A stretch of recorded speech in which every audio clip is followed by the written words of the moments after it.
Bismillahirrahmanirrahim. Assalamualaikum warahmatullahi wabarakatuh.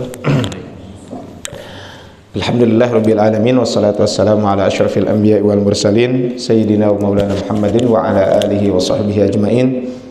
Qala Allah ta'ala fil Qur'anil Karim, a'udzu billahi minasyaitonir rajim. Yas'aluhu ma fis samawati wal ard, kullu yawmin huwa fi sya'an. Bapak Ibu rahmatullah subhanahu wa ta'ala, alhamdulillah di hari ini kita semuanya bisa berkumpul kembali di masjid ini dalam keadaan sehat walafiat, dan tidak terasa 2021 telah meninggalkan kita. Sekarang kita berada di 2022. Tentu bagi kita sebagai orang yang beriman bukan masalah 2021-2022 gitu ya.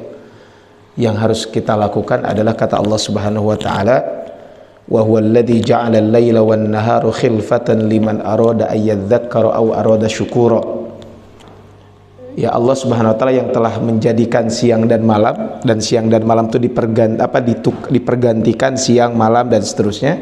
Kata Allah, liman arada ayyadzakkara aw arada syukura. Bagi orang-orang yang mau mengambil pelajaran dan bagi orang-orang yang mau bersyukur gitu ya. Tentu Bapak rahmat Allah Subhanahu wa taala, ketika pergantian tahun diisi dengan hura-hura dan lain sebagainya, itu tidak sesuai dengan ayat ini gitu ya. Nah, tentu kita bagi orang-orang yang beriman, maka pergantian tahun, pergantian bulan, pergantian pekan, pergantian hari, menit dan detik, ya tentu ini adalah satu, harus banyak mengambil pelajaran. Yang kedua, harus lebih kita bersyukur kepada Allah Subhanahu wa taala. Dan tentu kalau kita berbicara tentang syukur juga, syukur ini bermula dari keikhlasan kita kepada Allah Subhanahu wa taala gitu. Dan insyaallah di hari ini kita akan melanjutkan tadabbur kita. Di bulan yang lalu kita membahas surat Al-Falaq ya, dan sekarang insyaallah kita akan membahas tentang surat An-Nas, surat Al-Ikhlas. Bapak rahmat Allah Subhanahu wa taala, surat ini dinamakan dengan surat Al-Ikhlas. Tapi menariknya gitu ya, secara eksplisit ya, memang di dalam di dalam surat ini secara eksplisit tidak disebutkan kata-kata ikhlas. Ada nggak kata-kata ikhlas dalam surat ini? Coba lihat di sini. Tidak ada ya, kata-kata ikhlas dalam surat ini kan nggak ada. Jadi kalau kita lihat di dalam surat ini tidak ada kata-kata ikhlas. Tetapi apa? Tapi kenapa dinamakan dengan surat Al-Ikhlas? Ini yang menarik adalah di sini, Pak ya. Kalau dalam surat Al-Falaq dinamakan Al-Falaq karena qul a'udzu birabbil falaq. Dinamakan surat An-Nas qul a'udzu birabbin nas. Dinamakan surat Al-Lahab tabbat yada abi lahabin wa tab. Tapi di sini dinamakan surat Al-Ikhlas, tapi kata-kata ikhlasnya nggak ada. Begitulah ikhlas, kata Dr. Saiful Bahri, beliau menyampaikan. Namun konsep keikhlasan yang benar adalah seperti diturunkan dalam surat ini, yaitu tauhid, pemurnian akidah kita kepada Allah Subhanahu wa taala. Dan jika konsep keikhlasan dalam tauhid ini dipahami dengan baik dan benar, maka akan mudah dipraktekkan dalam amal perbuatan yang aplikatif ya, salat, zakat, haji, saum, dan kebaikan-kebaikan sosial lainnya. Nah, Bapak rahmat Allah Subhanahu wa taala, surat ini sekali lagi adalah surat yang sangat penting buat kita semuanya, kaitan dengan surat ini. Tapi kalau kita berbicara tentang surat ini, maka nanti dalam surat ini akan menyebutkan tentang sifat Allah Subhanahu wa taala. Allahu ahad, Allahus samad, Allahu lam yalid, Allahu lam yulad, Allahu lam yakun lahu kufuwan ahad. Kita akan membahas tentang lima sifat Allah Subhanahu wa taala yang disebutkan di dalam surat ini. Tapi Bapak rahmat Allah Subhanahu wa taala, sebagai muqaddimah ya, disebutkan surat ini terdiri dari 4 ayat. Surat ini surat ke-112 diturunkan setelah surat An-Nas. Jadi memang ketiga surat ini suratnya diturunkan hampir bersamaan. Surat ini dinamakan Al-Ikhlas karena di dalamnya berisi tentang pengajaran tauhid. Ini yang disebut dengan ikhlas. Dan sesungguhnya kalau kita berbicara tentang tauhid, memurnikan akidah, itu adalah ya, kita semuanya adalah mengikhlaskan segala sesuatu hanya kepada Allah Subhanahu wa taala. Oleh karena itu surat ini dinamakan surat Al-Asas ya. Jadi sebagian mengatakan surat ini dinamakan surat Al-Asas. Asas itu apa? Pondasi. Kenapa? Karena pondasi kehidupan kita adalah tauhid kepada Allah Subhanahu wa taala. Dinamakan juga Qul huwallahu ahad. Dinamakan juga surat At-Tauhid, dinamakan juga Ta'liman, dan masih banyak nama yang lain. Nanti kita sebutkan beberapa nama lain kaitan dengan surat ini. Nah, surat ini termasuk surat Makkiyah dan termasuk surat Mufassal. Jadi Mufassal ini Ya, apa yang dimaksud dengan mufassal? Surat mufassal ini adalah surat yang ayatnya surat yang pendek jumlah ayatnya. Nah, para ulama menyampaikan yang disebut dengan mufassal itu adalah dari surat Al-Ahqaf ya di juz ke-26 sampai surat An-Nas, itu namanya adalah mufassal. Maka di dalam kitab Bulughul Maram disebutkan ketika membahas tentang kalau kita sholat baca surat apa sih gitu. Maka disebutkan ada satu riwayat menyebutkan bahwa tapi ini bukan berarti satu keharusan ya, bahwa disebutkan ada seorang sahabat ketika sholat, maka di sholat maghrib maka mereka membaca Qisar al-Mufassal. Nah, Qisar al-Mufassal itu adalah surat yang jumlah ayatnya tidak banyak dan ayatnya pendek-pendek. Nah, ini Qisar al-Mufassal ini adalah yaitu dari surat Ad-Duha ke bawah. Jadi surat Ad-Duha ke bawah itu namanya Qisar al-Mufassal. Kemudian yang kedua ada yang disebut dengan Wastul Mufassal, tengah-tengah. Nah, tengah-tengah ini adalah dari surat An-Naba sampai surat Al-Lail. Itu namanya adalah Wastul Mufassal. Nah, kemudian ada yang disebut dengan Tiwal al-Mufassal. Kalau Tiwal al-Mufassal itu adalah dari surat Al-Ahqaf sampai surat Al-Mursalat. Itu namanya adalah Tiwal al-Mufassal.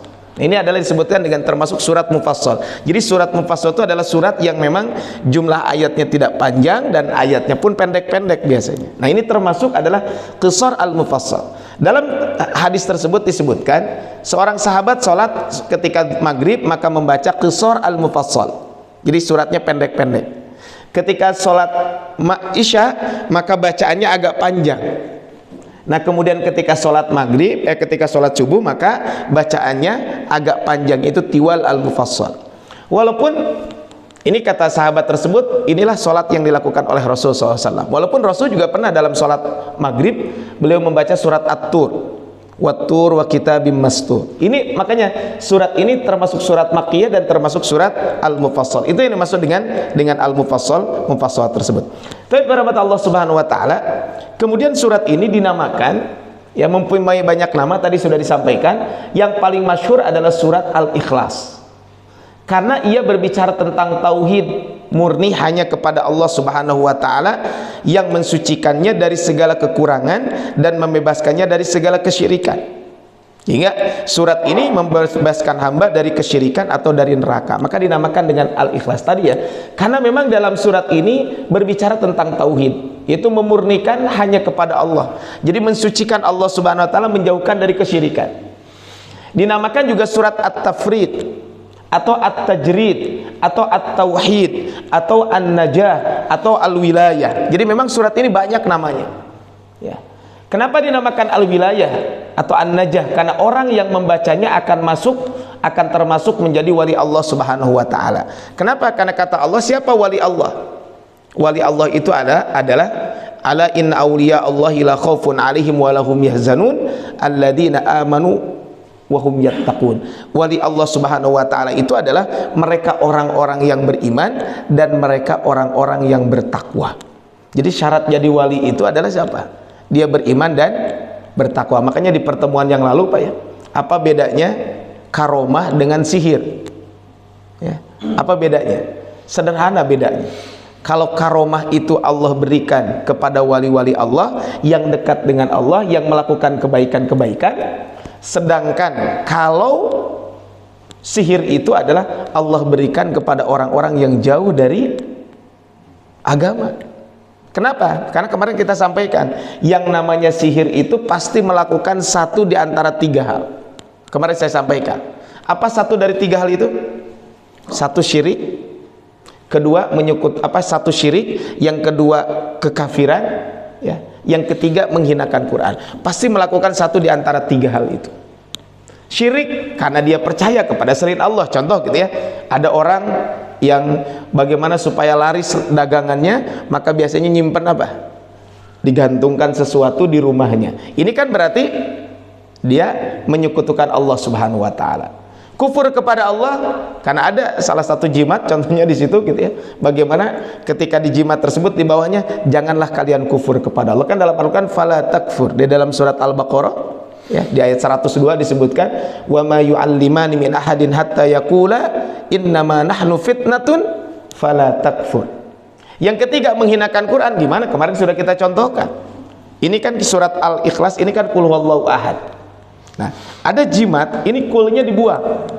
Jadi kulnya itu dibuang. Yang tersisa adalah huwallahu ahad, Allahus somad, lam yalid wa lam yulad wa lam yakul lahu kufuwan ahad.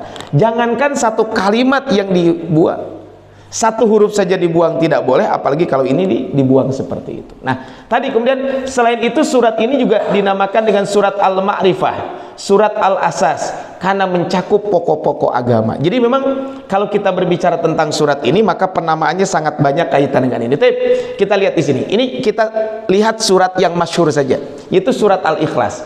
Kenapa dinamakan Al-Ikhlas? Karena dua hal. Yang pertama, dinamakan ikhlas karena surat ini berbicara tentang ikhlas. Ikhlas itu apa? Mentauhidkan Allah Subhanahu wa taala, memurnikan ibadah hanya kepada Allah. Itu namanya ikhlas. Ya, makanya kalau kita berbicara, ya kata Al-Imam Al-Ghazali, ya ketika beliau membahas tentang konsep tazkiyatun nafs, maka sesungguhnya tazkiyatun nafs ini adalah terputus ya. Tadi kembali bahwa kalau kita berbicara tentang konsep tazkiyatun nafs, ya, konsep tazkiyatun nafs itu, maka tazkiyatun nafs itu sumber utamanya dari keikhlasan. Kenapa dari keikhlasan? Karena gimana kita mau mensucikan jiwa kalau kita semuanya tidak mengikhlaskan ibadah kepada Allah Subhanahu wa taala? Coba lihat. Kenapa timbul gurur? Dia merasa tertipu. Kan kalau gurur itu kan, kalau gurur dengan ria itu mirip-mirip, ada kemiripan gitu ya. Kalau ria itu kan dia pingin dipuji oleh orang. Kalau gurur itu adalah sama penyakit hati. Kalau gurur itu adalah dia merasa paling baik. Contoh begini, kalau gurur, kita sholat karena Allah, kok tidak ada nampak apapun. Cuman contoh dia nanya ke temennya, hari tadi kamu bangun jam berapa? Oh, saya bangun jam 3. Kemudian dia dalam hatinya, dia bangun jam 3, saya bangunnya setengah 3, berarti saya lebih baik. Itu gurur. Dan gurur itu nanti sumbernya jadi takabur. Jadi gurur itu adalah, itu kan dalam hati begitu. Makanya gurur ini bahayanya sangat bahaya. Kalau takabur kan dia sombong, itu kadang menampakkan sesuatu. Kalau gurur enggak. Ya tadi contohnya, oh berarti makanya kan setan disebut setan disebutkan ketika disuruh beribadah kepada Nabi Adam, apa dia katakan? Ana khairum minhu, saya lebih baik dari dia. Nah, makanya yang pertama adalah karena surat ini berbicara tentang ikhlas, dan ikhlas itu sumber segala sesuatu. Sumber segala kebaikan itu bermula dari ikhlas. Makanya beberapa Allah Subhanahu wa taala ketika kita mengucapkan la ilaha illallah Muhammadur Rasulullah, maka ini sesungguhnya kita bagaimana mengikhlaskan segala sesuatu hanya kepada Allah. Dan sekali lagi adalah sumber segala kebaikan itu adalah bermula dari keikhlasan itu sendiri gitu ya. Jadi sumber segala kebaikan itu bermula dari mana? Bermula dari keikhlasan itu sendiri. Oleh karena itu beberapa Allah Subhanahu wa taala, jadi kalau kita berbicara tentang keikhlasan ini, maka apa? Maka sumbernya dari mana? Sumbernya adalah dari ibadah kita kepada Allah Subhanahu wa taala ini. Nah, yang kedua dinamakan dengan surat Al-Ikhlas. Kenapa? Karena surat ini murni membicarakan tentang Allah Subhanahu wa taala.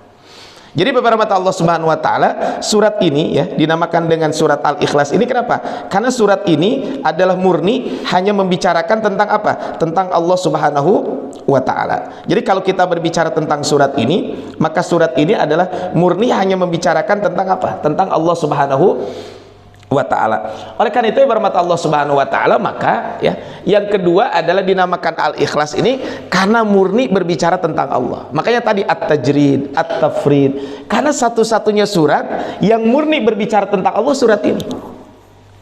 Ada surat yang berbicara khusus tentang Rasul ya, nanti diantaranya adalah surat Ad-Duha. Surat Ad-Duha ini kan berbicara tentang Rasul sallallahu alaihi wasallam. Fa ammal yatim, apa disebutkan? Alam yajidka yatiman fa'awa wa wajadaka dhallan fahada wa wajadaka ailan fa'aghna fa ammal yatima fala taqhar wa ammas sa'ila fala tanhar wa amma bi ni'mati rabbika fahadis. Surat ini khusus berbicara tentang Rasul.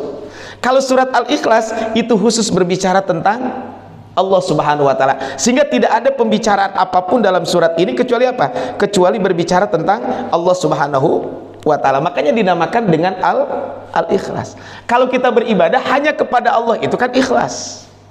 Nah, ini adalah kenapa dinamakan surat Al-Ikhlas itu, karena dua hal ini. Nah, tapi rahmat Allah Subhanahu wa taala, Syekh Utsaimin rahimahullah mengatakan bahwa surat Al-Ikhlas ini berasal dari mengikhlaskan sesuatu, yaitu membersihkan atau memurnikan. Dinamakan demikian karena di dalam surat ini berisi pembahasan mengenai ikhlas kepada Allah. Oleh karena itu, barang siapa yang mengimaninya, dia termasuk orang yang ikhlas kepada Allah Subhanahu wa ta'ala. Ada juga yang mengatakan surat ini dinamakan Al-Ikhlas. Kenapa? Dinamakan ikhlas berarti murni, karena surat ini murni membicarakan tentang Allah. Oleh apa? Allah hanya menghususkan membicarakan dirinya, tidak membicarakan tentang hukum atau apapun. Dua tafsiran ini sama-sama benar, tidak bertolak belakang satu dengan yang lain. Itulah menguatkan kaitan dengan kenapa dinamakan surat Al-Ikhlas ini. Jadi ini adalah murni berbicara tentang Allah. Makanya kan dalam bahasa Arab ikhlas itu kan berasal dari kata kholasa. Kholasa itu kan artinya mensucikan, membersihkan. Nah, makanya usaha untuk membersih. Jadi kholasa itu bersih, murni, suci. Usaha untuk membersihkan namanya ikhlas. Makanya kan disebutkan air susu itu disebutkan labanan khalisa. Kenapa dinamakan labanan khalisa? Karena disebutkan dalam surat An-Nahl yang namanya susu itu kan apa? Mim baini farthin wadamin. Yang namanya susu itu adalah antara darah dan kotoran. Maka di situ ada yang disebut dengan labanan khalisa. Nah, ini adalah kaitan dengan penamaan surat ini. Tapi rahmat Allah Subhanahu wa taala, ya, kalau kita berbicara tentang surat ini, apa sih asbabun nuzul surat ini? Memang kalau kita lihat ya tentang asbabun nuzul surat ini sesungguhnya kembali kepada pertanyaan orang-orang kafir Quraisy. Sebagian lagi mengatakan ini adalah pertanyaan dari orang-orang siapa? Pertanyaan dari orang-orang Yahudi, yang mana disebutkan dari Ubay bin Ka'ab, annal musyrikina qalu li Rasulillah sallallahu alaihi wasallam. Orang-orang musyrik pernah bertanya kepada Rasul sallallahu alaihi wasallam. Apa pertanyaannya? Pertanyaannya adalah unsub lana rabbak. Maka kata orang-orang Quraisy mengatakan, sebutkan nasab Rabbmu kepada kami. Jadi memang ini Pak, kekuatan orang Arab itu di nasab. Di sini siapa Pak yang hafal sampai generasi ke-7 atau ke-8? Saya cuma hafal sampai generasi ke-3. Abdurrahman bin Samsuddin bin Qasim. Jadi Abdurrahman Wahid bin Samsuddin bin Qasim. Ada yang masih hafal Pak yang ke atasnya? Di antara Bapak Ibu? 4, 5, generasi ke-4, ke-5 hafal Bu? Ada yang hafal? Jadi kita kan kelemahannya di situ Bu ya. Kalau orang Arab kadang sampai berapa gitu. Sehingga bahkan saya sempat waktu kuliah itu dulu ada Profesor Dr. Musaid At-Tayyar. Beliau adalah termasuk pakar tafsir ya di kampus. Waktu itu beliau pindahan rumah Pak. Pindahan rumah, saya waktu itu berempat diminta untuk bantu-bantu pindahan rumah, tapi mindahin buku. Jadi sebenarnya kalau mindahin buku sih bisa siapapun gitu ya. Cuman kan masalahnya kalau buku kan harus disusun. Ini kan contohnya tafsir, ini fikih, ini akidah gitu ya. Itu kan masalahnya kan kalau buku sih dipindahin dari rumah satu ke rumah yang lain, itu sudah ada yang mindahin ya, adalah yang kerja gitu ya. Cuman kan buku ini dimasukkan kerak, itu kan butuh waktu. Dan bukunya lumayan Pak, perpustakaan pribadi Pak, segede ruangan ini. Itu bukan perpustakaan kampus, perpustakaan pribadi. Ini memang ya budaya bacanya cukup kuat, dan saya bertamu ke beberapa dosen, memang di rumahnya itu rata-rata punya perpustakaan pribadi yang bukunya itu banyak. Pas saya mindahin itu 4 hari Pak nggak selesai. Jadi 4 hari nggak selesai. Jadi masukin buku kerak itu gitu ya, 4 hari nggak selesai. Subhanallah, itu saking banyaknya buku beliau. Nah, waktu itu ada salah satu buku yang pas kita baca gitu ya. Pas kita baca itu adalah silsilah tentang keturunan beliau. Jadi ada Musaid At-Tayyar. At-Tayyar ini kan kabilah ya. Kan makanya di orang Arab kan kalau ujungnya al itu biasanya kabilah. Abdurrahman As-Sudais. Nah, As-Sudais itu kabilahnya. Nah, makanya kan namanya Abdurrahman, kabilahnya As-Sudais. Ini kan ini kaitan contohnya kalau Imam Masjid Nabawi kan yang terkenal Ali bin Abdurrahman Al-Khudaifi. Nah, karena kita sering dengarnya Al-Khudaifi. Khudaifi itu Al-Khudaifi, keluarga. Nah, itu silsilah Khudaifi itu seperti apa? Nah, itu At-Tayyar itu sampai ada bukunya Pak. Jadi beliau punya gitu, silsilah seperti itu. Nah, orang Arab nanya, Tuhan kamu ini sebutkan dong silsilahnya, berasa siapa orang tua dan lain sebagainya gitu ya. Dipikir bahwa Tuhan itu adalah manusia gitu, sehingga ada silsilahnya. Makanya surat ini mengatakan, kemudian fa'anzalallahu ta'ala, kemudian Allah menurunkan kul huwallahu ahad. Nah, ini adalah kemudian Allah Subhanahu wa taala menurunkan surat kul huwallahu ahad. Hadis riwayat Imam Tirmidzi, kemudian juga riwayat Imam Ahmad. Abdullah bin Abbas, Muhammad bin Sirin, Qatadah dan Abdurrahman Yazid suka membaca surat Al-Kafirun dan Al-Ikhlas dalam 2 rakaat salat mereka sebelum fardu subuh. Makanya surat ini Bapak Ibu, surat Al-Ikhlas ini gitu ya, diantaranya adalah dianjurkan dibaca di salat qobliyah subuh. Jadi surat apa? Kalau kemarin surat Al-Falaq itu kan dianjurkan dibaca sebelum tidur, kemudian dibaca kapan? Sebelum tidur, kemudian di pagi hari dan sore hari, dianjurkan dibaca setelah selesai sholat kan, itu kan dianjurkan. Nah, kalau surat Al-Ikhlas ini diantaranya adalah dianjurkan dibaca di dalam sholat qobliyah subuh. Jadi rakaat pertama membaca qul ya ayyuhal kafirun, rakaat kedua membaca kulhu. Kemudian juga dianjurkan juga biasanya Rasul suka membaca juga di sholat witir. Ya, Rasul juga suka membacanya di sholat witir. Kemudian juga dianjurkan juga Rasul membacanya adalah ketika kita tawaf. Setelah kita tawaf kan ada sholat sunnah tawaf kan. Jadi setelah kita tawaf maka kita dianjurkan membaca surat Al-Ikhlas ini. Tapi beberapa Allah Subhanahu wa taala ini adalah, nah tadi Qatadah, Dhahak dan Muqatil mengatakan ada sekelompok orang Yahudi, ada riwayat lain mengatakan datang kepada Nabi dan berkata, sifati Tuhanmu kepada kami. Kalau tadi sebutkan adalah keturunannya, silsilahnya, unsubkan nasab ya bahasa kita ya. Unsub lana rabbak. Tolong sebutkan silsilah Tuhan kamu itu dari mana? Keturunannya siapa gitu.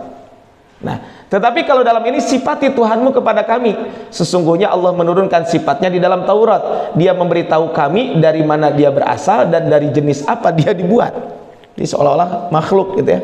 Kemudian apakah dari emas, apakah dari timah atau dari perak? Apakah dia makan dan minum? Dari siapa dia mewarisi dunia dan siapa yang akan mewarisinya? Nah, kemudian lantas Allah menurunkan surat ini. Surat ini adalah sifat khusus bagi Allah Subhanahu wa taala. Makanya tadi disampaikan dinamakan dengan surat Al-Ikhlas. Karena surat ini murni 100% tidak berbicara tentang apapun, hanya berbicara tentang Allah Subhanahu wa taala. Makanya kata Dr. Saiful Bahri, beliau ketika menjelaskan di dalam bukunya, kata beliau bahwa surat ini tema utamanya adalah tauhid dan pemurnian Allah dari hal-hal yang dituduhkan kaum musyrikin. Allah adalah tunggal, tidak bersama siapapun. Ia tidak memiliki sekutu, tidak memiliki anak, tidak pula dilahirkan sebagai anak. Secara tegas Allah mendoktrinkan akidah tauhid untuk disampaikan kepada Nabi Muhammad SAW, dan Nabi Muhammad menyampaikan kepada umatnya. Makanya uslubnya ya 3 surat ini Pak ya, kul huwallahu ahad, kul a'udzu birabbil falaq, kul a'udzu birabbin nas, dikatakan kul, katakan. Ini metode yang disebut dengan uslubnya adalah uslub talqin. Talqin itu kan katakan. Makanya Bapak Ibu, kalau kita mentalkin orang yang meninggal itu ada 2 cara. Satu dengan mendikte. Mendikte itu baca, itu berarti kan mendikte. Yang kedua adalah uslub pengajaran. Jadi ada uslub dikte. Mendikte itu kan, kalau mendikte ucapkan la ilaha illallah, itu namanya mendikte. Uslub talqin. Tapi ada ucapkan la ilaha illallah. Kan itu kan berarti apa? Ucapkan. Jadi kalau itu kan ada yang diajarkan, ada yang didikte. Itu yang disebut dengan uslub talqin kaitan dengan bab ini. Tapi beberapa Allah Subhanahu wa taala. Nah, kalau kita lihat kaitan dengan surat ini, tadi sudah disampaikan, surat ini adalah menegaskan tentang ketauhidan. Surat ini juga mengukuhkan keesaan Allah Subhanahu wa taala tentang ini. Tapi beberapa Allah Subhanahu wa taala kita lihat. Kan surat yang kita bahas surat Al-Falaq. Sebelum surat ini adalah surat Al-Lahab atau surat Al-Masad atau surat Tabbat Yada. Insyaallah nanti kita bahas di pertemuan yang akan datang khusus tentang surat Al-Lahab ini. Nah, tapi apa hubungan surat ini dengan surat sebelumnya? Maksud surat sebelumnya adalah urutan dari Al-Fatihah. Surat Al-Lahab mengisyaratkan bahwa kemusyrikan itu tidak dapat dipertahankan dan tidak akan pernah menang walaupun para pendukungnya bekerja keras. Surat Al-Ikhlas mengemukakan bakat tauhid dalam Islam adalah tauhid yang semurni-murninya. Kalau dalam surat Al-Lahab kan tadi, tabbat yada abi lahabiw watab. Kan Abu Lahab itu binasa. Kenapa? Salah satunya karena dia menyekutukan Allah Subhanahu wa taala. Sebab utamanya apa? Dia tidak mengikhlaskan ibadah kepada Allah sehingga dia tertipu dengan harta. Kemudian kalau dalam surat ini mengumpulkan tentang tauhid. Kalau kita lihat surat Al-Falaq, ya. Surat sesudahnya itu surat Al-Falaq. Surat Al-Ikhlas menegaskan kemurnian keesaan Allah Subhanahu wa taala, sedangkan surat Al-Falaq memerintahkan agar kita semata-mata kepadanya lah orang memohon perlindungan dari segala macam celaan dan cobaan. Makanya Allahus Somad, Allah tempat bergantung. Maka dalam surat Al-Falaq, ayo buktikan. Qul a'udzu birabbil falaq min syarri ma khalaq wa min syarri ghasiqin idza waqab. Ini adalah kalau kita berbicara tentang hubungan surat ini. Tapi beberapa Allah Subhanahu wa taala, ini apa sih keutamaan surat ini? Memang banyak Bapak Ibu keutamaan surat ini. Keutamaan surat ini sama dengan keutamaan surat Al-Falaq dan surat An-Nas, karena kan turunnya kan disebut dengan Al-Mu'awwidzat. Tapi memang khusus surat ini ada beberapa keutamaan yang disebutkan dalam hadis. Ini kekhususan surat ini, khusus disebutkan tentang surat Al-Ikhlas. Pertama adalah surat ini setara dengan sulusul Quran, sepertiga Al-Quran. Nah, kemarin ada yang nanya ke saya, Ustaz, katanya kan surat Al-Ikhlas itu sepertiga Quran, ngapain kita baca Quran? Udah baca 3 kali gitu. Nah, ini harus dipahami Bapak Ibu. Jadi ada amaliyah ibadah yang pahalanya setara. Yang pahalanya setara itu bukan kita meninggalkan yang pahala utamanya, enggak. Contohnya gini, kita kan kata Rasul kan, siapa yang sholat subuh berjamaah kemudian duduk di masjid, ya, berzikir kepada Allah sampai terbit matahari, kemudian sholat 2 rakaat, pahalanya apa? Sama dengan umroh dan haji. Pertanyaannya, apakah umroh dan haji jadi gugur kewajibannya? Enggak Pak, tetap umroh dan haji. Maksudnya begini, ini ada kesempatan loh menabung pahala, dan tidak ada satu orang ulama pun mengatakan tidak perlu umroh dan haji. Ya, cuman kan sekarang begini Pak, kalau kita mau umroh mau haji kan sekarang susah Pak, ya kan? Orang sekarang banyak, kemarin ada kakak ipar saya gitu ya, jadi kakak ipar saya itu datang ke rumah, bilang ke saya pingin umroh lah katanya. Ya sok cik saya tetenan narik umroh mah, cuman saran saya jangan sekarang, karena sekarang biayanya lumayan Pak. Itu satu. Kedua, sampai saat ini Indonesia belum memberangkatkan jemaah umroh. Memang kemarin tim awalan gitu ya, tim awalan itu adalah tim yang pertama berangkat itu sudah kemarin. Tapi itu beberapa asosiasi lah ya. Jadi pengurus asosiasi sengaja berangkat untuk ngecek itu kondisi, jadi semacam simulasi. Karena untuk sementara ini Pak ya, ini obrolan di beberapa travel gitu ya, di beberapa asosiasi, bahwa umroh sekarang itu adalah hampir mirip dengan haji Pak. Maksudnya hampir mirip, biayanya itu di kisaran 35 sampai 45 biayanya. Yang satu itu, yang kedua waktunya lebih lama Pak. Jadi aturannya kan begini, kalau kita sudah divaksin full, vaksinnya kalau Sinovac itu nanti di sana karantina 3 hari. Kalau selain Sinovac tidak perlu karantina. Tapi kan masalahnya kalau umroh dulu, saya kalau umroh ceritanya berangkat nanti pesawat jam 4 sore. Saya subuh masih kajian dulu Bu. Karena biasanya berangkat kalau 4 sore mungkin berangkat dari sini jam 7 gitu ya. Saya masih bisa ikut kajian. Jadi kalau ada kajian subuh, saya biasa kajian subuh aja dulu gitu.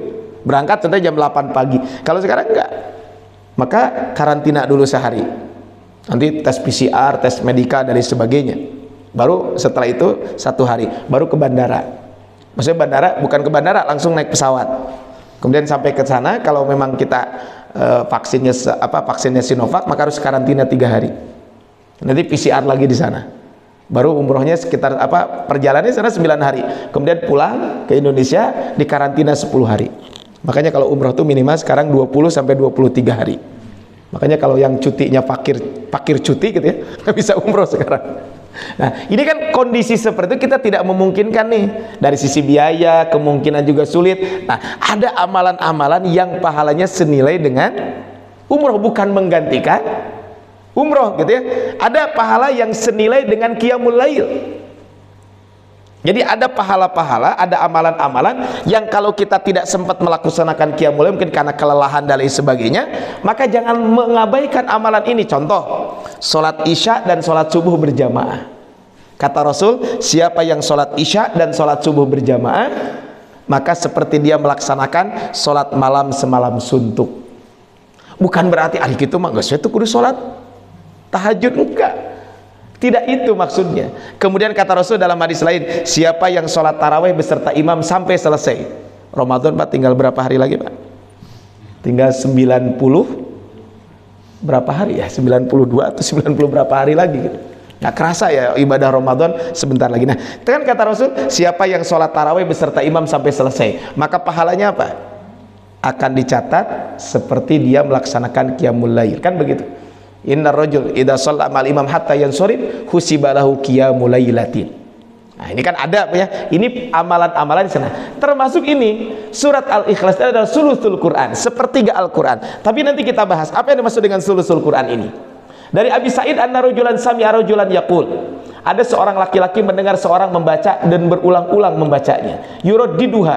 Jadi ada seorang laki-laki mengulang-ulang membaca qul huwallahu ahad. Falamma asbaha, ketika pagi hari, ja'a ila Rasulullah, dia datang kepada Rasul. Pada karodalika lahu, disebutkan kepada orang tersebut. Wa ka'anna ar-rajul yataqalluha. Jadi seolah-olah menyepelekan apa yang dilakukan oleh temannya tersebut. Jadi ngapain sih baca qul hu wae gitu nya. Diulang-ulang qulunya. Faqala Rasul mengatakan walladzi nafsi biyadihi innaha la ta'dilu thulutsal Qur'an. Demi yang ada jiwa di tangannya, sesungguhnya surat ini sebanding dengan sepertiga Al-Quran. Ini satu riwayat. Riwayat lain mengatakan ayajizu ahadukum an yaqra fi lailatin sulusal Quran.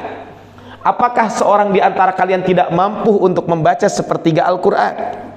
Qalu wa kaifa yaqra'u sulusal Quran? Ya Rasul, bagaimana dalam semalam saya baca 10 juz, sepertiga Quran?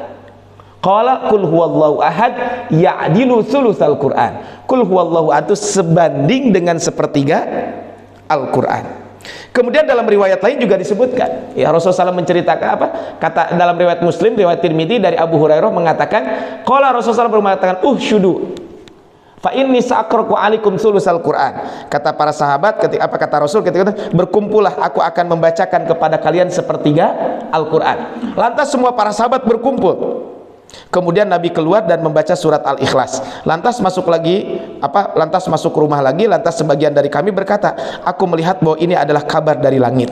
Kemudian Nabi SAW keluar dan bersabda, aku telah mengatakan kepada kalian, aku akan membacakan sepertiga Al-Quran. Ketahuilah bahwa surat Al-Ikhlas itu sebanding dengan sepertiga Al-Quran. Ini adalah ayat hadis-hadis yang berbicara, termasuk ini hadis yang berbicara tentang ini. Jadi kalau kita berbicara tentang ini, maka berarti surat Al-Ikhlas itu sepertiga Al-Quran. Nah, ini yang maknanya perlu dipahami, apa yang dimaksud dengan sepertiga Al-Quran itu. Ada 4 pandangan para ulama yang sebagaimana disebutkan oleh Al-Imam Ibnu Hajar Al-Asqalani di dalam kitabnya Fathul Bari Syarah Sahih Al-Bukhari. Di antara Syarah Sahih Bukhari yang paling masyhur itu adalah Fathul Bari, Syarah Sahih Al-Bukhari. Nah, kata Imam Ibnu Hajar, Al-Quran terdiri dari 3 hal. Ahkam, hukum, akhbar, berita. Yang ketiga, tauhid. Nah, surat Al-Ikhlas ini berbicara tentang tauhid, maka disebut dengan sulusul Quran. Itu maksudnya. Kalau ahkam tentang hukum kan sholat, zakat, saum, itu kan hukum. Qisas, itu kan tentang hukum. Contohnya, ya ayyuhalladzina amanu kutiba alaikumul qisas. Kemudian kutiba alaikum idza hadara ahadakumul mautu in taraka khairanil wasiyah, kaitan dengan wasiat. Itu kan hukum. Ada tentang akhbar, berita, baik berita masa lalu dan berita masa yang akan datang. Makanya di dalam surat Al-Fatihah yang kita bahas dulu, di antaranya adalah berita apa? Siratal ladzina an'amta alaihim. Nah, yang kedua adalah Nabi SAW membagi Al-Quran ke dalam 3 juz. Dalam Al-Ikhlas salah satu juz dari 3 juz tersebut. Ini kata Al-Imam Ibnu Hajar. Kemudian yang ketiga, Al-Quran terdiri dari kabar dan insya. Insya maksudnya perintah, larangan dan mubah. Khobar itu ada 2, khobar tentang khalik dan khobar tentang makhluk. Nah, makanya ini adalah Al-Quran, ini adalah di sini tentang khobar. Kemudian yang ketiga, ini yang masyhur di kita, pahala membaca surat ini sama dengan membaca sepertiga Al-Quran. Siapa yang membaca 3 kali, pahalanya sama dengan hatam Al-Quran. Bukan berarti menghilangkan membaca Quran, enggak, tetap baca Qurannya harus, karena satu huruf 10 kebaikan. Kan ini adalah kaitan dengan keutamaan yang pertama adalah tentang surat Al-Ikhlas ini. Kemudian yang kedua adalah membaca surat Al-Ikhlas sebab mendapatkan kecintaan Allah. Ini ada kisah menarik, Pak. Jadi beliau Aisyah mengatakan Nabi SAW mengutus seseorang kepada seorang budak. Budak ini biasanya di dalam sholat, ketika sholat bersama sahabat sering mengakhiri bacaan suratnya dengan qul huwallahu ahad. Tak kala para sahabat kembali, mereka menceritakan ini kepada Nabi. Saluhu, tanyakan, li ayyi syai'in yasna'u dzalika, kenapa dia melakukan itu? Mereka menanyakan kepada itu, kemudian li annaha sifatur rahman wa ana uhibbu an aqra'a biha. Surat ini adalah sifat ar-Rahman, itu sifat Allah Subhanahu wa taala, dan aku senang membacanya. Kemudian kata Rasul, akhbiruhu annallaha yuhibbuhu, kabarkan kepadanya bahwa Allah telah mencintainya. Jadi kita membaca kulhu itu karena cinta, bukan karena pendek. Hari orang makan membaca sholat kulhu itu ameh tereh kan begitu. Nah, jadi yang ketiga, Bapak Ibu, yang ketiga ternyata surat ini adalah wasilah masuk surga. Jadi ada kisah dulu ya, Imam Bukhari meriwayatkan pernah ada seorang laki-laki menjadi imam di Masjid Quba. Mungkin Bapak Ibu yang pernah umroh tahu ya Masjid Quba ya.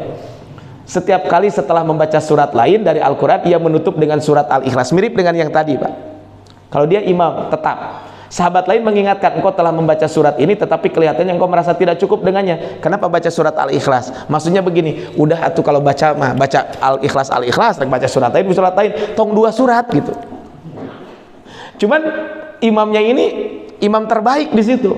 Maka kata imam, aku tidak akan meninggalkan surat ini. Kalau engkau nggak suka, ya udah ganti imamnya, jangan saya gitu. Cuman di situ tidak ada imam yang lebih baik dari orang tersebut. Akhirnya ya udahlah, sok aja kamu tenan lah, peka teruskan gitu. Jadi mau baca kulhu, baca surat lain, ini mah jangan dua-duanya gitu. Nah, kemudian hal itu kemudian diceritakan kepada Rasul saat beliau mengunjungi Masjid Quba. Kemudian Rasul mengatakan, hai fulan, apa yang mencegahmu hingga tidak mau melakukan apa yang diminta oleh teman-temanmu? Mengapa engkau selalu membaca surat Al-Ikhlas dalam sholatmu? Aku menyukainya, wahai Rasulullah. Mendengar jawaban itu apa? Hubbuka iyyaha adkhalakal jannah. Kecintaanmu kepada surat Al-Ikhlas menyebabkan kamu masuk surga. Ini riwayat Imam Bukhari. Dalam riwayat Imam Tirmidzi disebutkan, inna hubbaka iyyaha yudkhilukal jannah. Sesungguhnya kecintaanmu kepada surat ini dapat memasukkan kamu ke dalam surga Allah Subhanahu wa taala. Nah, Bapak Allah Subhanahu wa taala, ini adalah tentang surat Al-Ikhlas ini. Nah, kemudian sehingga surat ini juga dianjurkan dibaca al-muawwidhataini setiap pagi dan petang sebanyak 3 kali, adalah masyru', disyariatkan berdasarkan hadis yang pernah kita bahas kaitan dengan bab ini. Tapi sekarang kita akan bahas ayat-ayatnya. Bismillahirrahmanirrahim. Qul huwallahu ahad. Katakanlah dialah Allah yang Maha Esa. Bapak Ibu rahmat Allah Subhanahu wa taala, kita lihat di sini ya. Kata-kata kul artinya perintah ditujukan kepada Nabi SAW dan juga kepada umatnya. Jadi dalam Al-Quran kalau ada perintah, maka perintah buat Nabi, perintah buat umatnya kita. Kecuali memang ada kekhususan. Kalau ada kekhususan baru itu buat Rasul. Contoh gitu ya. Ya ayyuhal muzammil qumil laila illa qalila nisfahu aw inqus minhu qalila aw zid alaihi warattilil qur'ana tartila.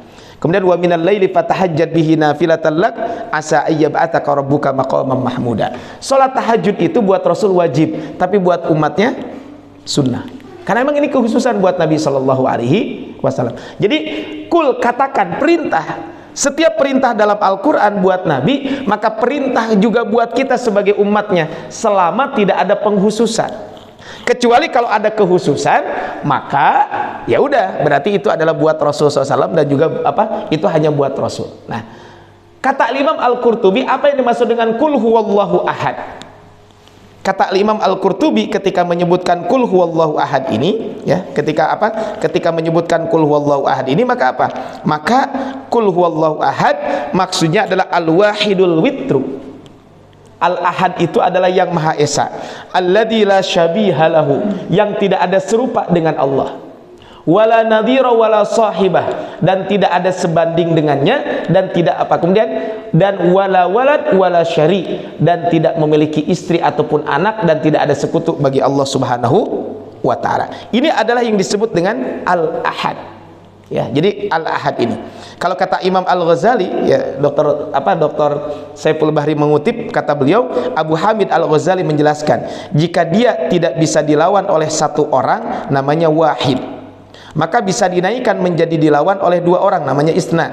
Tapi ketika disebutkan ahad, maka ia tidak punya sekutu, tidak ada yang sanggup menandinginya, tidak punya siapa-siapapun. Kalau wahidun satu, maka ada isnain, salasa, dan seterusnya.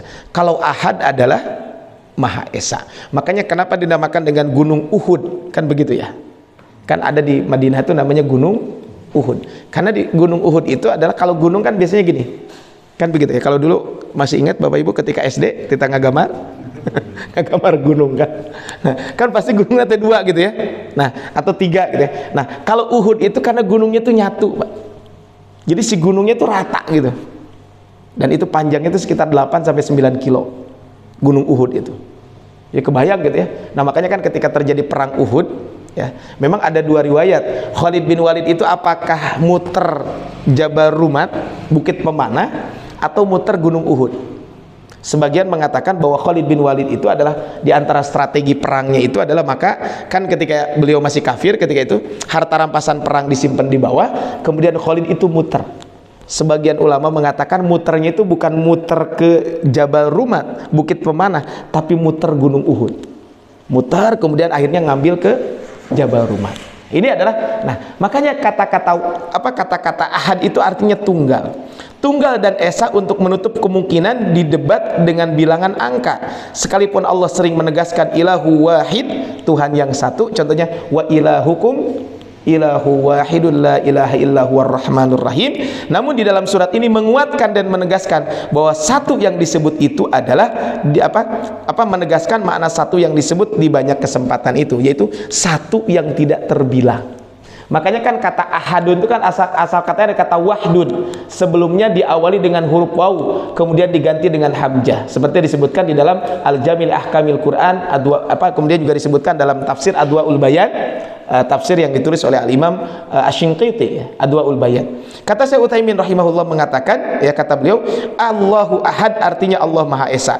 Maknanya Allah itu dalam keagungan dan kebesarannya tidak ada yang serupa dengannya dan tidak ada sekutu bagi Allah Subhanahu wa taala. Inilah yang disebut dengan Qul huwallahu ahad. Nah, para ulama penyusun tafsir Muyassar mengatakan, katakanlah wahai Rasul, dialah Allah yang Maha Esa dengan uluhiyah, hak untuk diibadahi, rububiyah, mengatur seluruh makhluk, asma dan sifat, yaitu tidak ada satupun yang menyekutunya dalam perkara-perkara itu. Makanya Qul huwallahu ahad dalam ubudiyah, kita mengikhlaskan dalam ibadah kepada Allah. Kemudian dalam rububiyah, Allah sebagai Rabb, Allah Ar-Razzaq, Allah yang mengatur alam ini. Tidak ada yang mengatur alam kecuali Allah Subhanahu wa ta'ala. Dalam asma dan sifatnya, tidak ada satupun yang menyekutuinya dalam perkara-perkara ini. Kalau kata Buya Hamka, beliau mengatakan, inilah pokok pangkal akidah, puncak dari kepercayaan, mengakui bahwa yang dipertuhan itu Allah namanya, dan ia adalah nama dari satu saja, tidak ada Tuhan selain dia, dia Maha Esa, mutlak esa, tunggal, tidak bersekutu yang lain dengan dia. Makanya dinamakan dengan ahadun, bukan wahidun. Ini menguatkan gitu ya. Tadi kalau wahidun maka ada isnain, salasa, dan seterusnya. Tapi kalau ahadun adalah yang tunggal. Ini adalah kaitan dengan Qul huwallahu ahad. Kemudian yang kedua kita lihat Allahus Samad. Allah Tuhan yang bergantung kepadanya segala sesuatu. Artinya tidak ada satupun di atasnya dan dia tidak butuh kepada sesuatu pun. Bahkan selainnya butuh kepada Allah. Semua makhluk perlu berlindung kepadanya di saat sulit dan kritis mendera. Maha agung Allah dan penuh berkah semua nikmatnya. Bapak Ibu, kalau kita lihat kemarin surat Al-Falaq, Qul a'udzu birabbil falaq, Qul a'udzu birabbin nas. Kita semuanya berlindung hanya kepada Allah. Allahus Samad. Semua makhluk akan butuh kepada Allah Subhanahu wa taala. Kalau Allah tidak butuh kepada makhluk. Bahkan di dalam sebuah hadis ya, dalam kitab Arba'in An-Nawawiyah gitu ya, di dalam Di dalam Arba'in An-Nawawiyah ya, Al-Imam An-Nawawi rahimahullah ya, di dalam kitab Al-Arba'in An-Nawawiyah, Al-Imam An-Nawawi rahimahullah ya menyebutkan salah satu hadis ya, kaitan dengan bagaimana keagungan Allah Subhanahu wa taala. Seandainya seluruh penduduk langit dan bumi ya, beribadah kepada Allah, tidak akan mengurangi tidak akan menambah keagungan Allah sedikit pun. Seandainya seluruh penduduk bumi dan langit semuanya kafir kepada Allah, tidak beribadah kepada Allah, tidak akan mengurangi sedikit pun kekuasaan Allah. Seandainya seluruh penduduk langit dan bumi meminta kepada Allah dan setiap permintaannya diberikan, maka tidak akan mengurangi kekuasaan Allah sedikit pun. Kalau di kita orang sekaya apapun kalau diminta kan habis juga, ya kan? Kalau diminta pasti habis juga.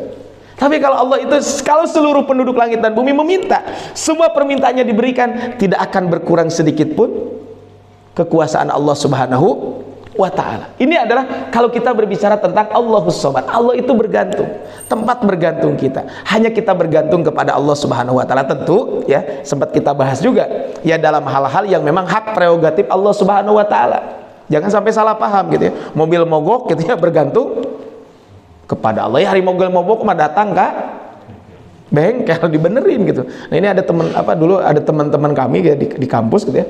Jadi kadang letterlock juga gitu ya. Jadi pas kami tuh dulu di kampus itu kan dapat resident permit. Jadi resident permit itu di situ ditulisin tidak untuk bekerja, baik dibayar atau gratis. Kemudian ada mobil mogok Pak, mobil mogok, sini kamu bantuin dorong, nih lihat resident permit saya, tidak untuk bekerja baik itu dibayar ataupun gratis. Jadi nggak mau dorong mobil gitu.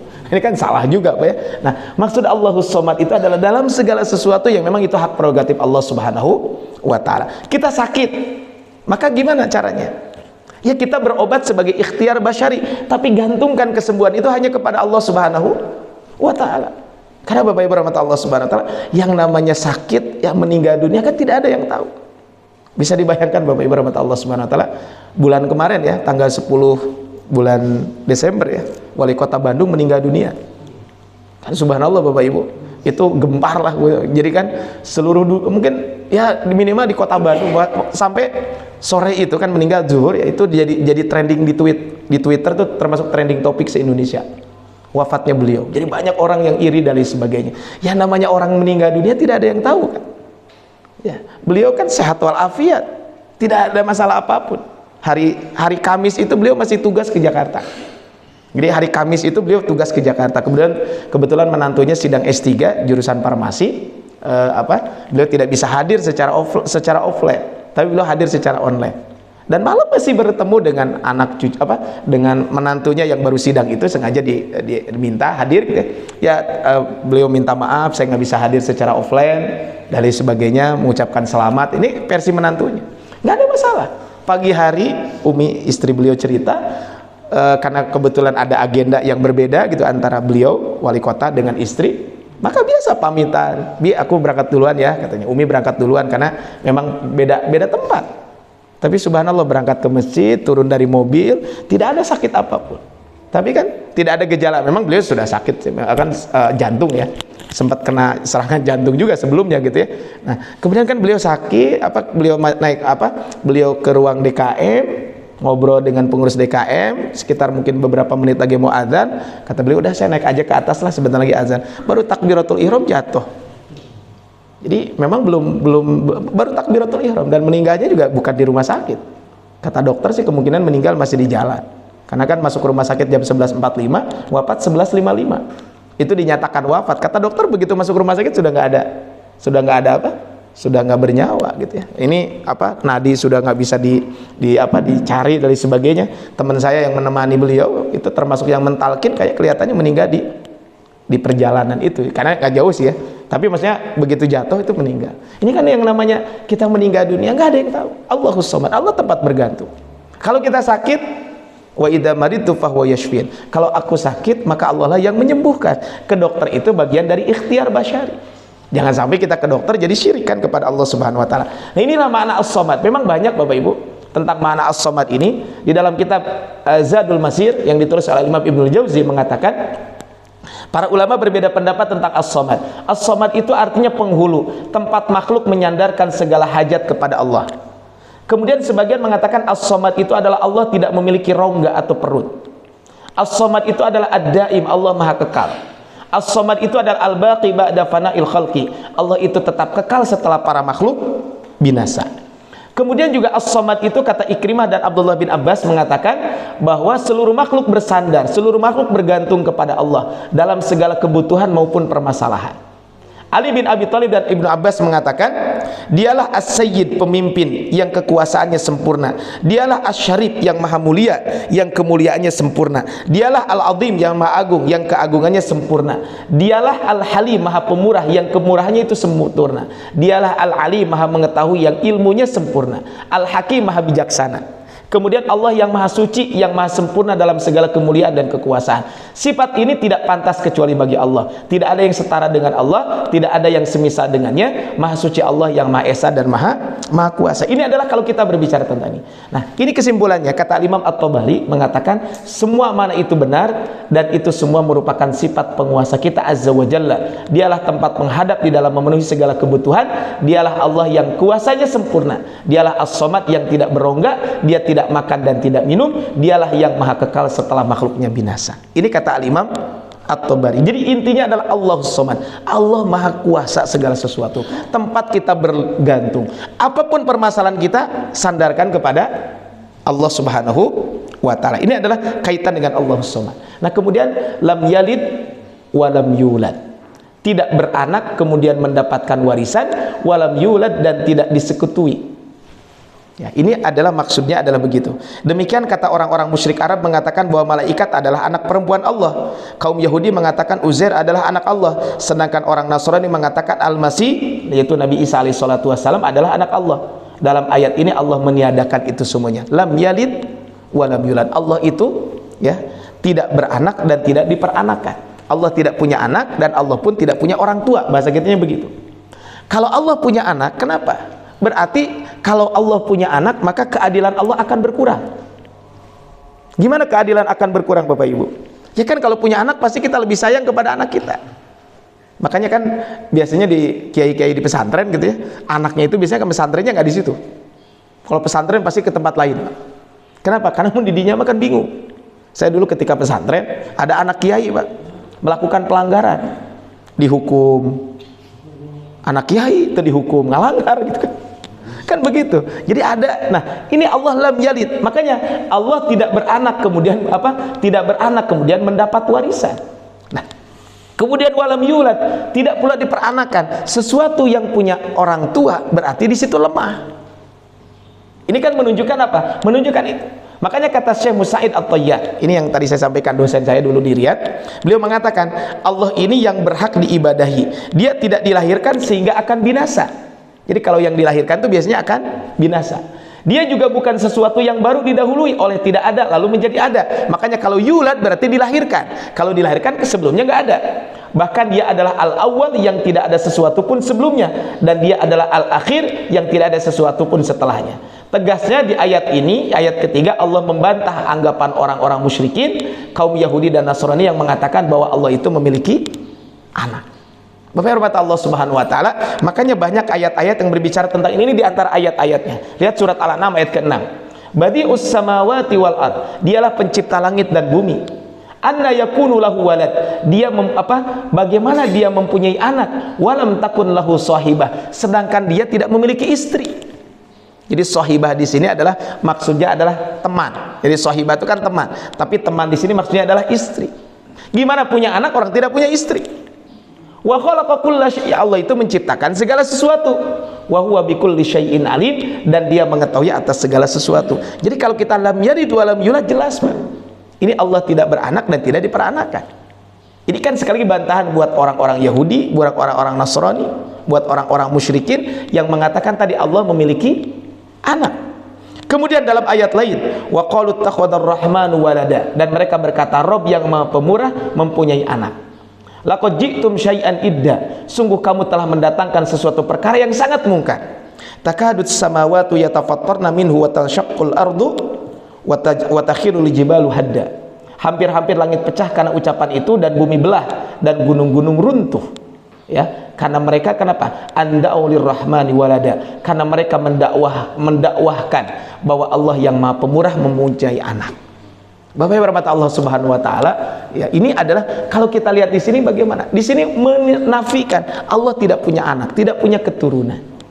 Kenapa? Kalau punya keturunan berarti kan keadilan akan berkurang dan lain sebagainya. Kemudian kalau Allah memiliki orang tua berarti pasti akan binasa. Karena sesuatu yang tidak ada kan, maka apa? Punya kelemahan dan lain sebagainya. Coba Bapak Ibu, kalau anak kecil ada nggak begitu lahir langsung bisa makan dan minum? Langsung ada giginya Pak. Jika nama ibu-ibu kalah labur, jika nama ayah orok langsung ayah huntuan gitu. Tapi kan tadi, makanya tadi manusia itu kan disebutkan dari lemah kemudian jadi kuat, kemudian jadi lemah lagi kan begitu. Itu manusia. Ya kan beranjak terus sampai puncak kekuatannya, kemudian turun lagi. Ini adalah kaitan dengan ayat ini. Kemudian dalam sebuah hadis kursi disebutkan, ya, ini sebenarnya ayat ketiga dan ayat keempat mirip dengan hadis dan ayat-ayat ini. Allah berkata, maksudnya Allah berfirman dalam hadis kursi, anak Adam mendustakanku padahal dia tidak pantas melakukannya, dia juga mencelaku padahal dia tidak pantas melakukannya. Adapun pendustaan kepadaku adalah perkataan bahwa aku tidak akan menghidupkan kembali sebagaimana aku telah memulai penciptaannya. Sedangkan celaan kepadaku adalah perkataan bahwa aku memiliki anak padahal aku adalah as-samad, aku tidak beranak dan tidak pula diperanakan, dan tidak ada seorang pun yang setara denganku. Ini adalah kaitan dengan ini. Allah berfirman, anak Adam mendustakanku, tidak beriman kepada hari pembalasan. Kemudian dia telah mencelaku, yaitu mengatakan bahwa Allah itu memiliki anak ataupun keturunan. Meskipun demikian, nah subhanallah Bapak Ibu, inilah karunia Allah Subhanahu wa taala. Meskipun demikian, kemurkaan Allah kepada manusia berakidah menyimpang tersebut, dia tetap melimpahkan kesehatan dan rizki kepada mereka. Hal ini sebagaimana di dalam sebuah hadis, laisa ahadun aw laisa syai'un asbaru ala adan sami'ahu minallah innahum la yad'una lahu waladan wa innahu la yu'afiyahum wa yarzuquhum. Tidak ada seorang pun yang lebih sabar daripada Allah terhadap gangguan yang dia dengarkan. Sebagian manusia menganggap Allah memiliki anak, namun Allah tetap memberikan keselamatan atau kesehatan dan memberikan rizki kepada mereka. Tadi Bu ya, tetap yang kafir juga diberikan rizki oleh Allah Subhanahu wa ta'ala. Ini adalah ayat yang ketiga. Ayat keempat adalah walam yakul lahu kufuwan ahad. Ini sebenarnya ayat-ayat yang tadi disampaikan, ini dibahas juga dalam ayat ini gitu ya. Walam yakul lahu kufuwan ahad, salah satu zatnya tidak terbilang, bukan ayah seseorang, bukan anaknya, dia tidak menyerupai ya makhluknya, tiada yang menyerupainya, dan sekutu maha Allah dan sekutunya maha suci Allah dari apa yang mereka persekutukan kaitan dengan ini. Meskipun ringkas, surat ini membantah orang-orang musyrik Arab, orang-orang Nasrani dan Yahudi, menggagalkan pemahaman al-ma'nawiyah yang mempercayai Tuhan cahaya dan kegelapan, juga terhadap Nasrani yang berpaham Trinitas, terhadap as-sabi'ah, kan ada dalam Al-Quran ya, as-sabi'ah yang menyembah bintang-bintang dan galaksi, terhadap orang musyrik Arab yang mengira selainnya dapat diandalkan di saat membutuhkan, atau bahwa Allah mempunyai sekutu. Maha tinggi Allah dari itu semuanya. Jadi dengan ayat ini walam yakul lahu kufuwan ahad, kan ada Bapak Ibu orang-orang gitu ya, yang ketika dia kepepet minta tolong kepada siapa? Kepada selain Allah. Inilah bedanya ya orang musyrik dulu dengan orang musyrik sekarang. Ingat Pak yang kasus Cadas Pangeran Pak? Yang kasus Cadas Pangeran Yana teh apanya? Itu kan begitu Yana leungit, wah eta mah anu macam-macam kan. Ternyata alhamdulillah Pak, Allah memberikan petunjuknya bahwa ternyata apa yang mereka persangkakan itu semuanya salah. Kan sampai ada mengatakan Yana teh di cenah dimakan ku orai koneng gitu nya. Lamun 3 poe cenah teu papangi nya geus we cenah. Wah, abang teh ditafsirkeun cenah orai koneng teh beus warna naon Bu? Beus warna koneng. Perasaan saya dulu kuliah sekolah saya di Kuningan. Bus warna koneng kan itu gitu ya. Karena yang bis warna kuning itu ke arah sana Pak. Ya ada bis namanya mereknya Arimbi gitu ya. Ya perusahaan Arimbi itu bukan ke arah Kuningan, bukan ke arah Cirebon. Ini kan menunjukkan apa? Maka tadi ada orang-orang yang tadi ketika dia orang musyrik Arab yang mengira selainnya dapat diandalkan saat dibutuhkan. Atau tadi orang-orang yang menyembah bintang dan galaksi. Saya sering sampaikan punten Bapak Ibu, hati-hati sekarang dengan zodiak dan lain sebagainya. Anak-anak muda sekarang kan ada yang disebut dengan zodiak. Kemarin sempat kita bahas tentang ini. Nah, Bapak rahmat Allah Subhanahu wa taala, tidak ada seorang pun yang menandingi dan menyamai Allah. Ini merupakan penafian terhadap adanya istri bagi Allah dan bantahan terhadap kaum musyrik Arab yang meyakini bahwa Allah mempunyai tandingan dalam perbuatannya, di mana mereka kaum musyrik menjadikan para malaikat sebagai sekutu Allah Subhanahu wa taala. Surat ini memiliki kesamaan di dalam ayat-ayat lain tadi seperti yang tadi saya sampaikan, Pak. Dalam ayat-ayat yang tadi sudah saya sampaikan. Di antaranya ini, surat Maryam ayat 92 sampai ayat 95. Wa ma yanbaghi lirrahmani ayyattakhidha walada. Tidak mungkin bagi Allah yang Maha Pengasih mempunyai anak. Kemudian in kullu man fis samawati wal ardi illa atir rahmani abda.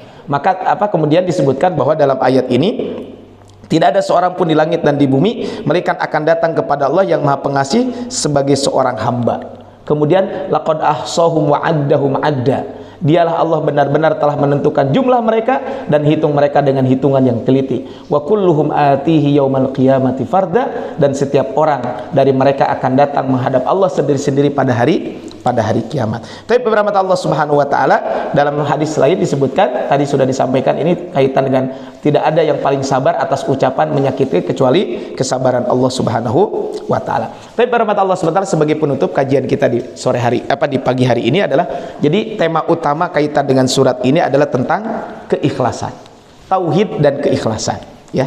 Ini adalah kalau kita berbicara tentang ini. Jadi, nah kalau kata Dr. Saiful Bahri mengatakan tentang tauhid ini, keikhlasan yang masuk akal. Jadi tauhid dan keikhlasan. Kata beliau, Islam tidak menghendaki ketaatan buta. Karena itulah surat ini disebut Al-Ikhlas.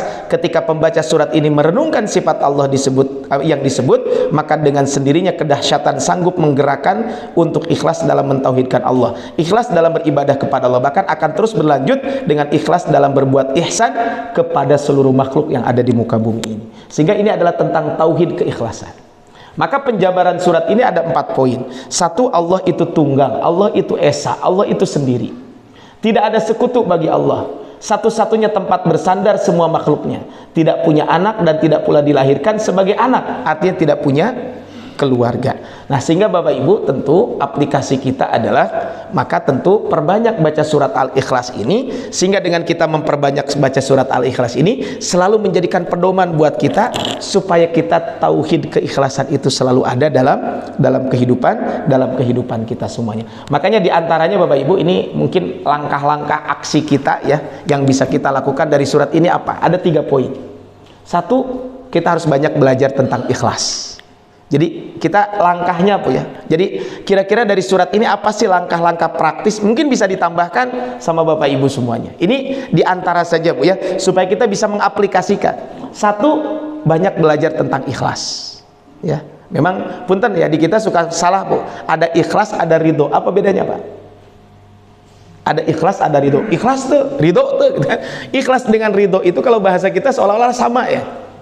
Ikhlas ya ridho, ridho ya ikhlas. Beda sebenarnya. Kalau ikhlas itu adalah melaksanakan sesuatu ibadah hanya karena Allah, itu namanya ikhlas. Kalau ridho, menerima ketentuan dan ketetapan Allah Subhanahu wa taala, itu namanya ridho. Itu jadi lemun ikhlas mah tadi.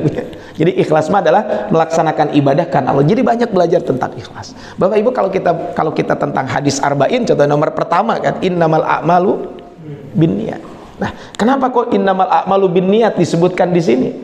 Kata para ulama mengatakan supaya orang yang belajar itu mengikhlaskan niat karena Allah, kemudian yang menulis pun ikhlaskan Allah. Di dalam kitab Bulughul Maram ya, Syekh Utsaimin ketika menjelaskan tentang kitab Bulughul Maram di muqaddimah, itu kan di awal kitab Bulughul Maram itu kan yang dibahas tentang kitab Thaharah, bersuci. Ketika berbicara tentang toharoh ini, kata Syekh Utsaimin rahimahullah, beliau mengatakan, kenapa kok Imam Ibnu Hajar Al-Asqalani memulai dengan kitab toharoh? Ya, itu mah hak prerogatif penulis ya. Tapi hikmahnya apa? Hikmahnya adalah supaya kita membersihkan hati kita. Artinya apa? Supaya mengikhlaskan dalam belajar, dalam ibadah, dan lain sebagainya. Makanya belajar tentang ikhlas ini adalah sangat penting buat kita semuanya. Dan Bapak Ibu rahmat Allah Subhanahu wa taala, ternyata dengan keikhlasan itulah mungkin keberkahan ilmu, keberkahan rizki, keberkahan hidup, dan lain sebagainya karena keikhlasan. Kalau kita lihat dalam sejarah gitu ya, banyak kisah-kisah orang-orang yang tadi dengan keikhlasan ini mereka sukses. Suksesnya adalah mungkin tadi sukses di dunia dan di akhirat. Nah, kadang ada orang-orang yang disebutkan dalam hadis itu adalah tentang keikhlasan. Ini adalah disebutkan dengan al-abriya, al-atqiya, al-akhfiyah. Orang yang berbuat baik, kemudian setelah dia berbuat baik dia melakukan ketakwaan, dan ketakwaan itu dilakukan dengan al-akhfiyah. Al-akhfiyah itu tersembunyi, Pak. Jadi banyak orang-orang yang mungkin tidak menampakkan tentang keduniaan, tidak menampakkan tentang jabatan dan lain sebagainya. Ada kisah menarik, Pak, tentang al-akhfiyah al-atqiyah ini. Salman Al-Farisi itu kan beliau pernah jadi gubernur Madain ketika zaman Umar Ibn Khattab. Beliau itu pakaiannya biasa aja, Pak. Ya seperti kuli bangun, seperti tukang kuli lah gitu. Sehingga ketika di pasar, jadi beliau satu waktu ke pasar disangka kuli, Pak. Jadi ada saudagar beli barang, sini kamu katanya, tolong angkatin ini. Ari Salman Al Farisi itu orangnya tuh, saya gubernur untuk itu, Pak. Ya udah, kata Salman, ya udah nggak apa-apa, diangkat. Pas di jalan, assalamualaikum gubernur, mungkin kita punya pedagangnya tuh bingung, kenapa orang teh pada ngucapin salam. Ternyata beliau adalah seorang gubernur yang ada di kota mana? Di kota Madinah, di kota Madain tersebut. Mu'ad bin Jabal itu pernah menangis di zaman Umar di dekat makam Rasul. Ketika ditanya, kenapa kamu nangis? Kata Mu'ad bin Jabal, saya pernah mendengar hadis Nabi SAW. Kata beliau, inna yasirar riya syirkun. Sesungguhnya riya yang ringan itu termasuk kesyirikan. Termasuk perbuatan syirik. Nah, kemudian di hadis itu, innallah yuhibbul abriya, innallah yuhibbul abd. Ya. Al-abriya, al-atqiya, al-akhfiya. Sesungguhnya Allah itu mencintai seorang hamba yang berbuat baik, yang melakukan ketakwaan, yang al-akhfiyah, yang tersembunyi. Dan disebutkan idza ghaba lam yuftaqadu. Kalau nggak ada, nggak dicari sama orang. Wa idza hadara lam yu'rafu. Kalau hadir pun nggak dikenal. Mungkin orangnya biasa-biasa saja. Inilah mungkin Bapak Ibu, ini salah satu pelajaran penting ya. Mungkin kita bisa mengambil pelajaran dari wali kota Bandung. Ya, dari wali kota Bandung ini. Kan secara popularitas di media sosial jauh. Di mana-mana yang namanya pejabat publik itu kan pingin di wah gitu ya. Tapi beliau biasa-biasa aja. Saya kebetulan kenal dengan beberapa tim humasnya. Dah bingung beliau katanya. Saya bilang, antum kunaon kok nggak dinaikin popularitasnya. Dah bingung, katanya beliau nggak mau. Dalam konteks ya udah mengalir aja begini aja gitu. Tapi ternyata subhanallah Bapak Ibu, beberapa kali mengadakan survei itu beliau ini di mata masyarakat terkenal. Cuman di media mah enggak. Di mata masyarakat terkenal. Popularitas beliau itu masih di atas 80%. Bisa kebayang gitu ya. Kita juga bingung gitu ketika masih hidup kok bisa gitu. Tapi ternyata beliau tadi ada amalan-amalan yang mungkin kadang nggak tahu. Salah satunya adalah beliau ini kata adiknya ya. Adiknya cerita waktu pas ada acara. Kata adiknya itu apa? Ini tentang belajar keikhlasan. Kata beliau itu adalah termasuk orang yang kuat silaturahminya. Jadi paling kuat silaturahminya. Ini kan salah satunya. Nah, dan ternyata Bapak Ibu setelah beliau wafat barulah banyak tuh kisah-kisah kebaikan beliau. Istrinya menceritakan, temannya menceritakan. Ada seorang ibu yang dia cerita, saya ini katanya seolah-olah dekat banget dengan beliau. Padahal orang biasa, bukan pejabat dan sebagainya. Setiap beliau butuh, maka ngomong dan itu dibantu oleh beliau. Dan diceritakan ketika beliau sudah wafat. Inilah mungkin belajar di sini. Ada Imam Al-Mawardi Bapak Ibu. Imam Al-Mawardi ini, beliau ini kan penulis buku. Bukunya banyak. Nah, beliau pernah menyampaikan begini ke murid kesayangannya, orang yang terdekat dengan beliau. Kalau saya nanti datang sakaratul maut menghampiri saya, maka tolong nanti ulurkan tangan kamu. Kalau saya menyambut tangan kamu, artinya kalau kamu mengulurkan saya menyambut tangan kamu, maka itu buku yang ada di gudang, itu buku punya saya yang nulis. Maka sebarkan ke masyarakat bahwa itu buku penulisnya Imam Al-Mawardi. Penulisnya adalah Al-Mawardi. Maksudnya saya ikhlas menulisnya. Tapi kalau kamu ketika menjulurkan tangan saya menjauh, maka buanglah buku itu di kegelapan malam. Jangan disebutkan penulisnya Mawardi, Al-Mawardi. Kenapa? Berarti saya tidak ikhlas dalam bab ini. Makanya Bapak Ibu dari surat Al-Ikhlas ini kita harus banyak belajar tentang apa? Tentang keikhlasan. Mungkin bacalah buku-buku tentang ikhlas dan lain sebagainya. Yang kedua adalah baca nama dan sifat Allah Subhanahu wa taala. Kan salah satunya Asmaul Husna sebagai PR kita. Karena kan tadi surat ini khusus berbicara tentang Allah. Baik itu tauhid rububiyah, tauhid uluhiyah termasuk asma was sifat. Dan tentu kita bahas satu-satu, kita pelajari Ar-Razzaq, Allah Maha Pemberi rizki. Oh, yakin bahwa Allah yang memberikan rizki. Kemudian apa? Maka pelajarannya apa? Dari Ar-Razzaq berarti kita harus berbagi dengan sesama. Ini contohnya. Kemudian perbanyak baca la ilaha illallah. Karena kita dengan mengucapkan la ilaha illallah inilah akan memperkuat keikhlasan kita. Kan salah satu dzikir yang perbanyak kita baca, subhanallah walhamdulillah wala ilaha illallah wallahu akbar. Jadi disebut ada la ilaha illallah. Maka evaluasi berkala tentang Asmaul Husna, mengkaji surat Al-Ikhlas dan dzikir la ilaha illallah ini kita perbanyak dalam kehidupan kita sehari-hari. Tapi beberapa Allah Subhanahu wa taala, itu saja mungkin kajian kita di pagi hari ini kaitan dengan tema ataupun tadabbur surat Al-Ikhlas ini. Mungkin nanti kalau ada yang memerlukan materi ini sudah saya kirim semalam ke panitia gitu ya, ke pengurus. Nanti mangga kalau ada yang memerlukan ini bisa di-share saja mungkin nanti oleh panitia di grup DKM. Walau alam bisawab, itu saya disampaikan. Saya kembalikan dulu kepada MC. Falyatafadhal mashkur.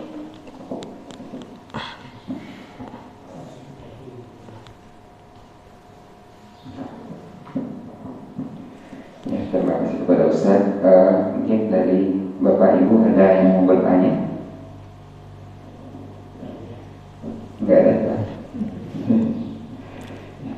Kalau cukup, ya mungkin itu saja. Sip, mangga.